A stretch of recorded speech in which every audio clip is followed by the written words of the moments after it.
Hello everybody, thank you for joining us and welcome to this special Trying to Conceive webinar as part of our hashtag Fertility Education Focus. Now, Fertility Network understands the importance of knowing reliable facts about every stage in a fertility journey. So tonight we're going to talk about the inevitable and sometimes dreaded menopause. Now, not everybody is ready for the menopause when it comes and can be quite surprised at its arrival. However, we're extremely lucky tonight to be joined by Heather Currie, a gynaecologist at Dumfries and Galloway Royal Infirmary. Hi, Heather. Hello, good evening. Thank you so much for giving us your time tonight. You're very welcome. Heather's written an acclaimed book, many papers and reviews in this specialist field. So use this opportunity to ask questions once she's finished her initial talk. Feel free to type in any questions that you think of as we go along, but we'll come back to them once Heather's finished her talk. Now, if you do want to submit a question, all you have to do is hover your cursor down at the bottom of the screen, go into Q&A, and just type in your question, but please select the anonymous function because then that means that your personal details won't be disclosed on screen. Now, this session will be recorded tonight and it will be watched by other people later. Okay, Heather, I'm going to disappear now. Enjoy yourself and I will come back later. Thank you very much. So, good evening, everyone. Thank you very much for joining us this evening. What I'm going to do is just talk. I don't have any slides. I'm just going to talk. I'm going to cover what menopause is, why it happens, when it happens, what are the consequences, and what are the treatment options. So the first thing to start with is the word menopause. So menopause means the final period, and it is derived from the Greek menos pausos, which means menses or periods stopping. So the whole reason why our periods do stop is related to our ovaries. So obviously, during our normal reproductive years, our ovaries go through a monthly cycle whereby each month some follicles that contain egg cells develop, an egg is, or perhaps more than one egg is released, and the aim when trying to become pregnant is that at the time of egg release, there are plenty of sperm around that can fertilize the egg. The fertilized egg then moves into the cavity of the womb. As time goes on, our egg cells become lower in number and poorer in quality. So unfortunately, we do outlive our ovaries in that we live beyond the average age of when our ovaries stop developing and releasing egg cells. And why that affects our periods is because while the egg cells are developing, our ovaries are producing hormones. The two main ones are estrogen and progesterone. And these hormones have an effect on the lining of the womb, which causes it to be thickened, ready to receive that fertilized egg for it to implant. And at the end of the cycle, if there isn't a pregnancy, the hormone levels fall, the hormones produced from the ovary, the levels fall, and the lining of the womb is shed, which is the period. So as we become lower in egg cells, that whole function of the areas and that complex balance between the different hormones changes. So that the first thing that we might notice is that our periods are changing, and gradually we get to the point where the production of the hormones is so low that the lining of the womb isn't stimulated and hence periods stop. The average age at which periods stop is 51, but we do know that it can happen younger than that and it can happen at a later age than that. By the age of 55, 90% of women have stopped having their periods, but that means a few still carry on having function of the ovaries and hence periods beyond the age of 55. We know that in about 1% of women, periods stop under the age of 40, and this is known as premature ovarian insufficiency. And I do see ladies who are desperately trying for a pregnancy, but sadly their ovaries do work less well at a younger age, and it can make it even more difficult for them to become pregnant.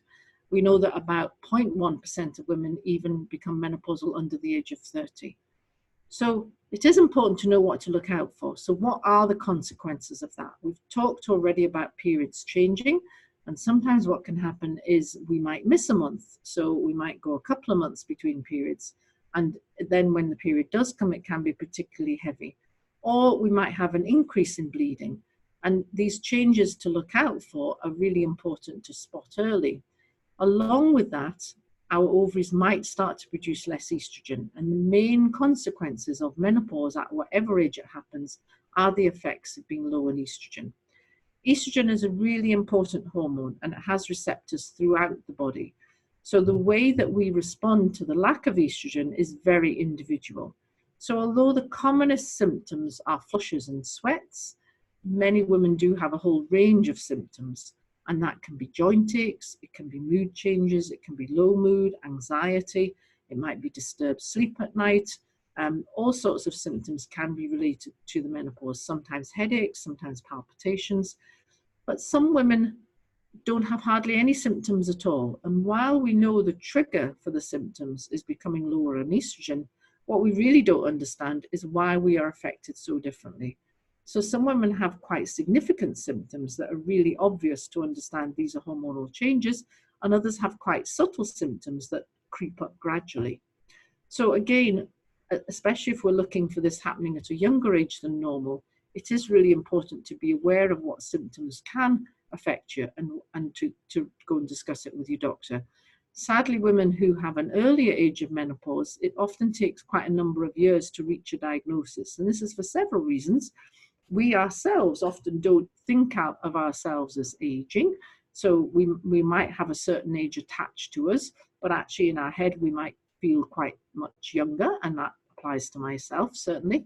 And so when we start to think about hormonal changes, we assume that to happen always much later, and we may not think that this could happen at a young age.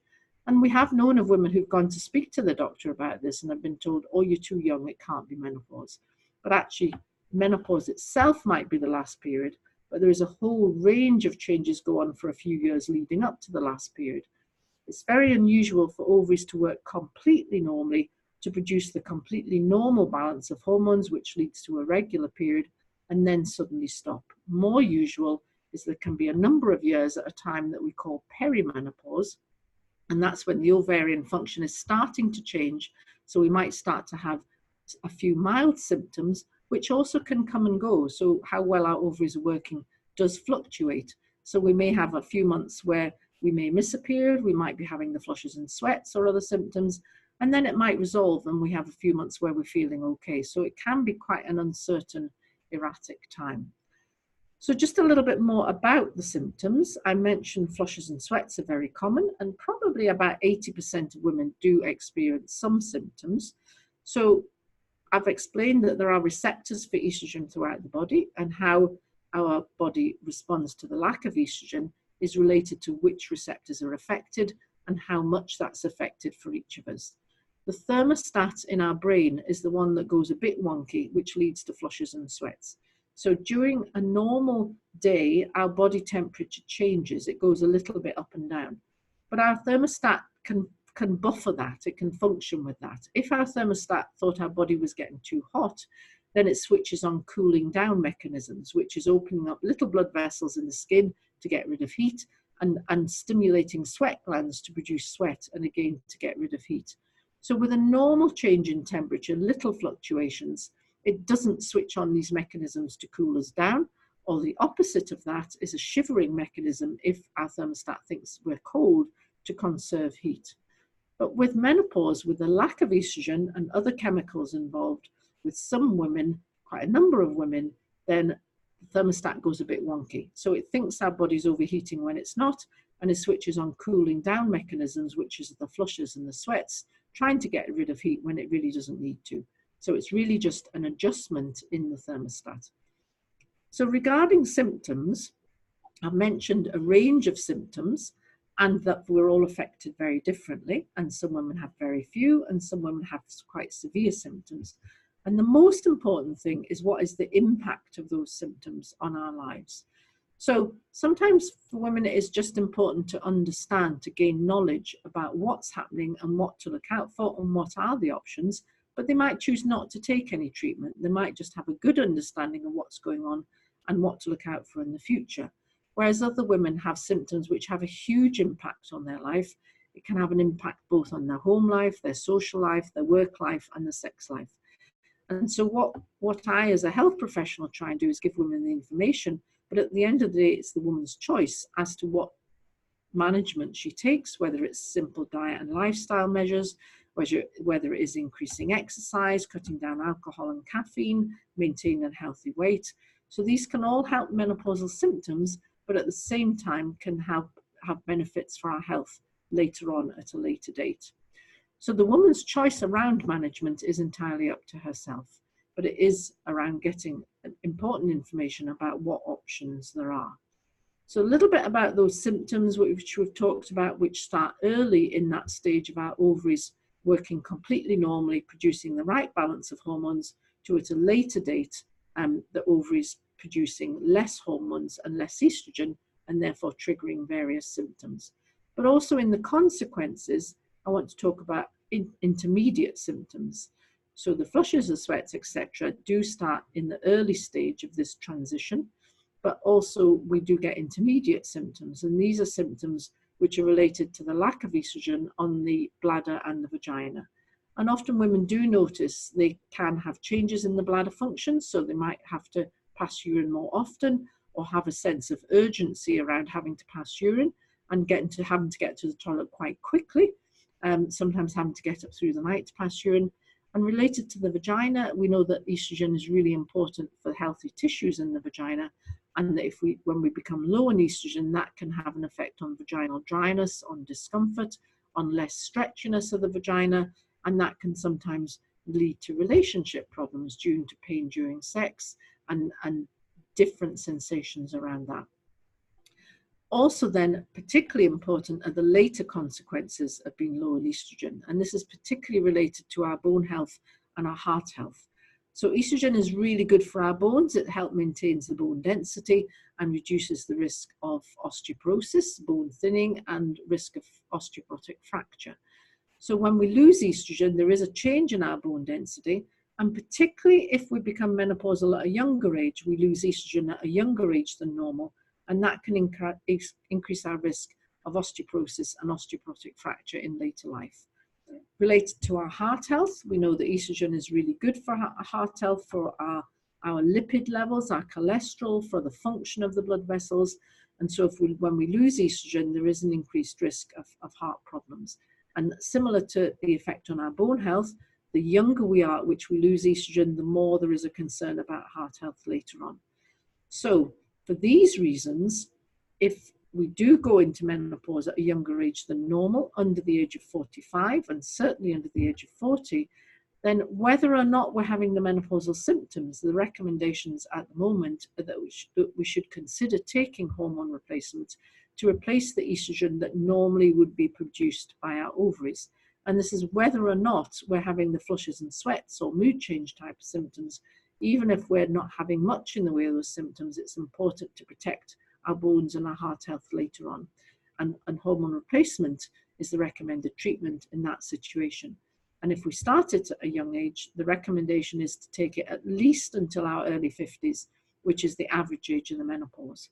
And in that situation, we're replacing the hormones that our ovaries normally would produce had we not had an early menopause.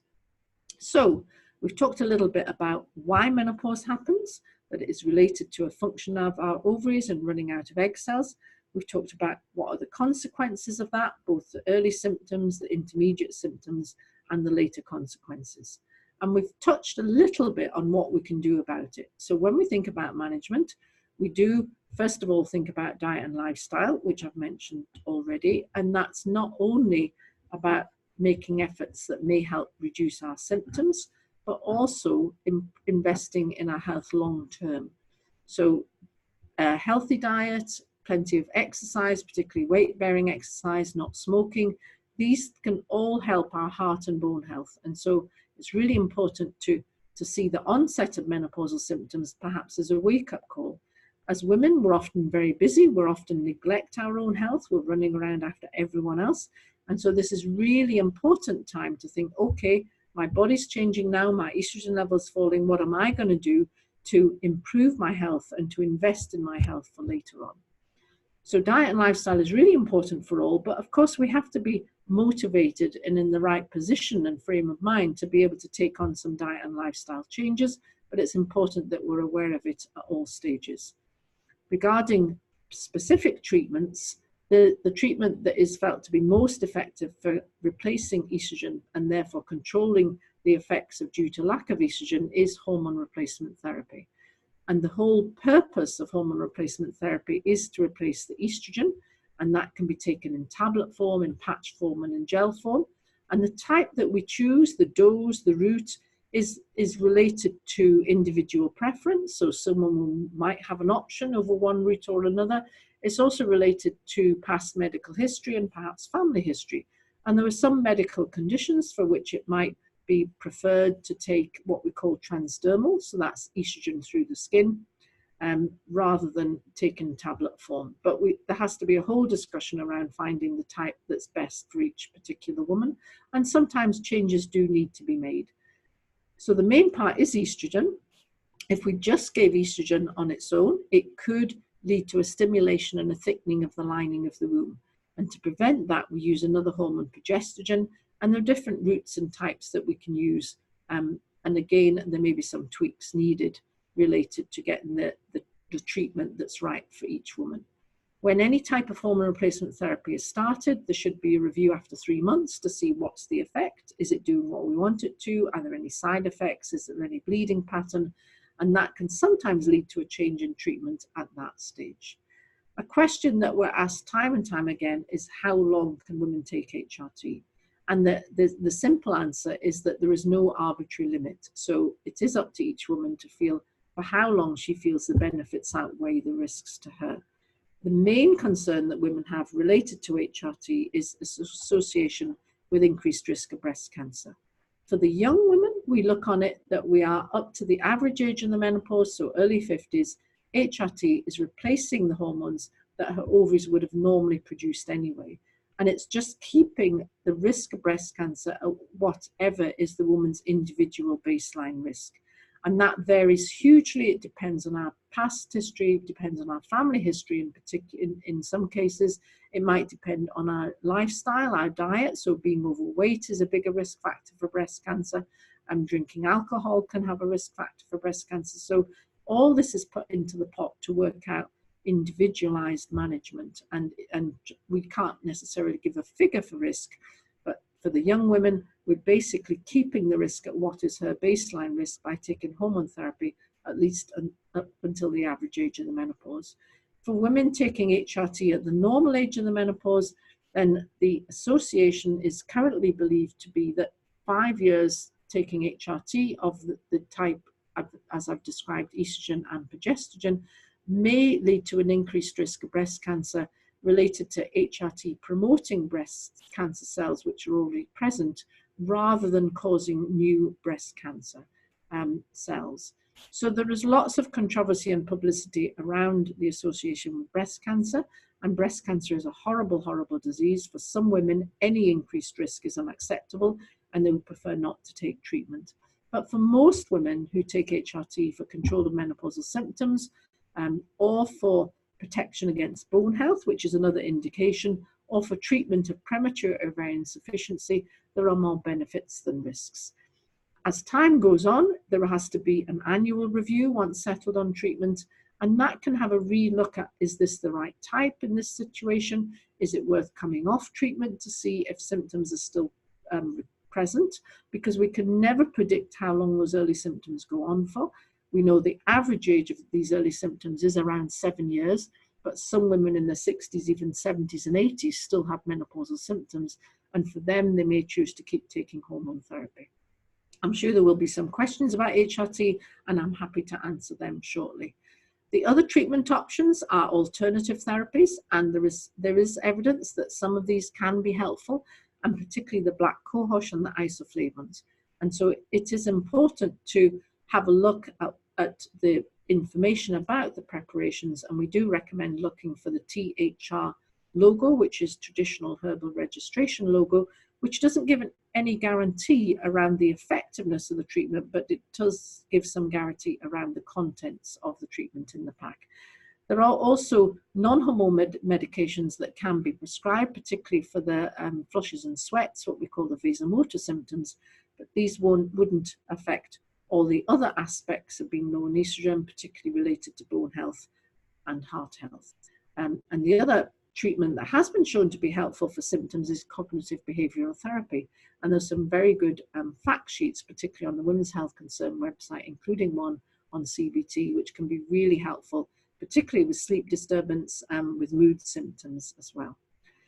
So I hope that's given a bit of a whistle-stop tour around menopause, the consequences, and some of the treatment options. And I will now go back to Heather, and she can let us know if there's been any questions sent in.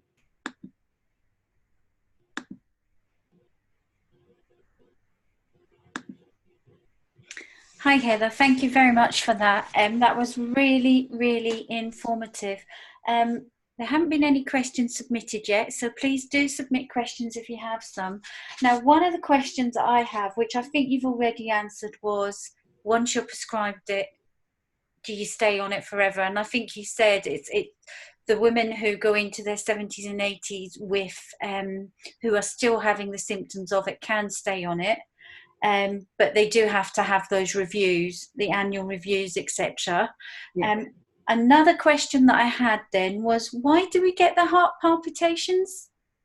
So another area of our body where estrogen is involved in is one of the sort of system that controls our heart rate. It's called the autonomic nervous system, and there is some belief that the lack of estrogen can in some women affect the control of that. And so palpitations are where you get a change in your heart rate, and they can be, and headaches as well. Headaches often goes along with that, and palpitations can be noticed at the time that people are having flushes and sweats. Palpitations also can be a symptom of an underlying heart condition. So if there are palpitations, we would often consider having a heart tracing done just to check it's not some underlying heart condition. But we do know many women do experience these, and it can be helped by the use of replacing the estrogen. Okay, thank you. Another thing that that you hear sort of through the grapevine is belly fat, and that women find that once they start to have symptoms of the menopause, they find that they sort of have, you know, the middle-age spread. Yeah, so that's a pretty unpleasant one, actually. It doesn't help you feel good about yourself when you put those jeans on and they're difficult to fasten. And there is a change in where we store our fat with the changing hormone levels. So usually, with premenopausal, we tend to be the pear shape, where we have maybe fat around the hips but less on the tummy. But as hormone levels change, we tend to deposit fat more around the middle, and so we might feel we've put on weight. Sometimes women, when they go into HRT, they feel that HRT causes weight gain. There's no evidence that it does. Our weight changes with age, but often there is some change with our hormone levels, and so that central fat distribution is actually, not only does it make you feel not so good about yourself, but it is associated with cardiovascular risk. And so we tend to become a bit more of the apple shape, which can be really difficult. I don't have the magic answer to deal with that.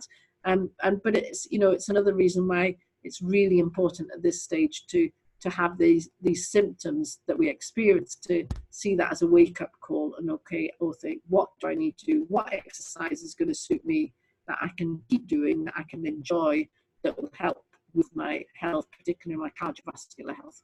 Yeah, and of course, people talk about belly fat as well, can be a good an indicator that possibly diabetes might be starting to happen as well.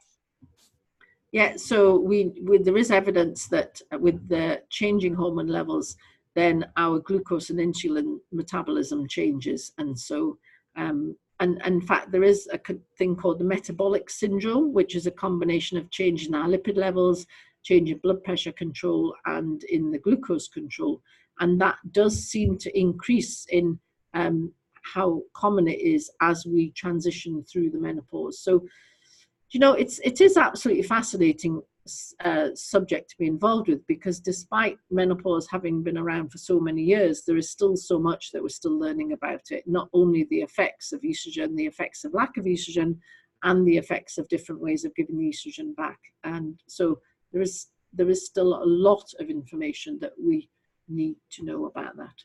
Yeah, I think suffice it to say, estrogen is involved with many systems of the body, and so how they are affected by the lack of estrogen is completely variable and individual. okay, thank you for that. So we talked about some women are unlucky enough to have premature ovarian insufficiency. Yeah. When that happens, what is the best form of treatment they can have? Is there any treatment that they can have to have their own biological child? There isn't any treatment at the moment which leads us to make new egg cells, and because that would be the answer, because once our ovaries are low in egg cells, we don't at the moment make new ones. And so sadly for some women, to have pregnancy in that situation does mean the use of donor eggs. Yeah. So why I'm saying at the moment is there has been some research, particularly in America and Edinburgh, which has shown that in some animal models there are what we call stem cells which can be woken up and produce new egg cells. And if that is translated in something that's realistically achievable in humans, that would be absolutely amazing for these young women. Yeah. For older women like me, I'm not going to say thank you for restarting my ovaries at 61 and going back to having periods. Thank you very much. But the role of it that we have great hopes for sometime in the future would be to be able to develop this treatment so that women, younger women, would have an option of producing new egg cells. So there is hope, but I don't know how far away we are from achieving that. Okay, thank you. And there is one question that's been submitted, so I'll just have a look at that. Okay, I've just had a baby at 48 and I'm going through menopause now. Hormones are absolutely crazy with hot flushes. Should I be taking anything to help, as already tired from looking after a young baby? Oh, well, first of all, congratulations, having a baby, fantastic. So yes, the most effective treatment, if this is menopausal, if there are flushes and sweats and not having periods, and I don't know how old the baby is, and if there's breastfeeding going on, because that can affect our ovaries. Obviously breastfeeding is wonderful, but it can sort of suppress our ovaries, then hormone treatment can certainly be considered at this stage. I didn't talk about the other sort of simple things that some women do. So although I've talked about benefits of HRT, you know, it's not perfect, it's not without risk. We're aware of the breast cancer risk. We're also aware that tablet form of HRT can increase the risk of deep vein thrombosis. So that's something to bear in mind. That risk isn't increased with taking estrogen through the skin, so that would be patch or gel. But you know, despite there being lots of benefits, it isn't for everyone. And so I think I did talk about diet and lifestyle, but there are other simple things that can help. There's a cooling spray that can help. There's a pillow that you can put, a cooling pillow that you can put inside your pillowcase that can help. Some women have a fan on at the side of the bed at nighttime. It depends on what the symptoms are. But if you're dealing already with a young baby, which is absolutely wonderful but exhausting, and on top of that, you are having menopausal symptoms that's disturbing sleep and you're exhausted from that, then certainly, yes, think about treatment and think about whether or not hormone replacement, which is the most effective treatment, would be appropriate for yourself. Yeah. So Heather, you mentioned earlier that the length of treatment, the length of menopausal symptoms and how long people can expect to suffer from them, changes with, it's very unique and every woman, you know, has a different experience. Yeah. Is there sort of an average? Did you say 10 years? Yes, so we used to think the average duration for these symptoms, and symptoms are the main reason that women will consider taking hormone therapy, because that's what they're noticing having an impact on themselves. We used to think the average duration was 2 to 3 years. So when we were thinking about treatments, we then would feel, well, for most women, they're maybe not going to, if they choose to take HRT, they maybe don't need to take it for that long. But some research published a few years ago showed that the average duration of these, what we call early symptoms, that means early onset symptoms, meaning they start early in the change in function of the ovaries, is about 7 years. And we know that, you know, significant numbers of women still in their 60s, even 70s, can still be having these early symptoms, and we don't know why. So we know that the lack of estrogen, as I've explained, is the trigger, but there's other chemicals that are involved. And for example, the commonest symptoms, the flushes and sweats, as I've explained, it's the thermostat in the brain that goes a bit wonky, and there are other chemicals that have an impact on that level. So how our diet, our lifestyle, our life itself, so the big thing about how much we notice the symptoms is what is the impact to them. So there may be stages in our life where there's lots of other stressful things going on, and that therefore these symptoms on top of that can have a bigger impact than a different phase in our lives. I have many women who say to me, oh, I don't want to stop my treatment until I retire, because so many women are working now as well, and often working full time. And, we've heard about this sandwich generation. So we have women going through sort of maybe early stages of menopause, they may have teenage children, they may have elderly relatives, and they're working full time. And there's just so much going on. We've now, I believe, got also many club sandwich generation women who still have elderly relatives, still having menopausal symptoms, have children, but may also have grandchildren as well. And it's just a mountain of stuff that we're trying to cope with. And so the impact of those symptoms on top of that for many women can be too much. So it is very much individualized as to when women choose to even have a trial off treatment, which is the only way they will know if they're still having menopausal symptoms, would be to stop the treatment now and again. You don't need to do it too often, because starting and stopping treatment isn't always such a good idea for our sort of circulation either. But now and again, is worth thinking, okay, well, let's see how I feel without my treatment. And if you are doing that, then you need to stay off it really for sort of 3 months or so. If sometimes symptoms come back at the beginning but then settle, and it's about our estrogen receptors readjusting.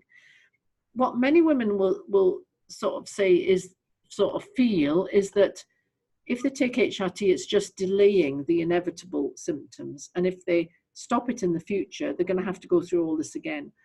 And therefore, sometimes they use that as a reason, well, I'll not bother taking it because I'm going to have to go through this sometime. But actually, that isn't the case. So there is a point where many women will stop treatment, and either the symptoms are not present or they're more manageable, and it might be they're in a different phase in their life when they would cope with them differently. And we do feel that if someone has taken HRT for a few years and then they stop it and their symptoms are as bad as ever, they may well have had symptoms all that time had they not taken their HRT. So it's not delaying it, it's controlling the symptoms while they're present. Yeah.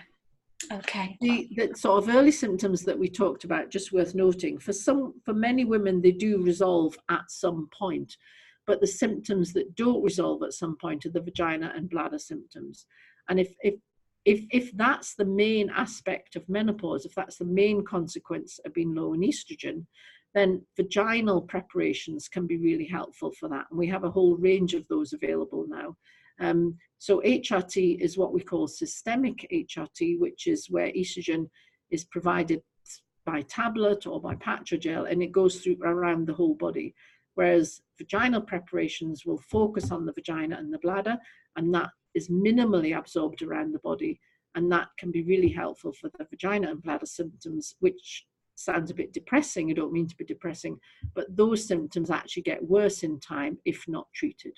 Yeah. So it's really important to be aware of these symptoms as well, and that's a different type of treatment. Some women on HRT still have the vagina and bladder symptoms and would benefit from vaginal preparations as well as HRT. Okay, thank you. Well, I think we have probably answered all of the questions. I certainly feel that I know a lot more about the menopause now. I know a lot more about the symptoms. I know a lot more about herbal remedies that we could take, or alternative remedies that we could take. And of course, I know about the gels and the ointments and the oral treatments that we could take. I think probably that's a good point for us to finish for the night, because we've had a really, as you say, a whistle-stop tour of the menopause.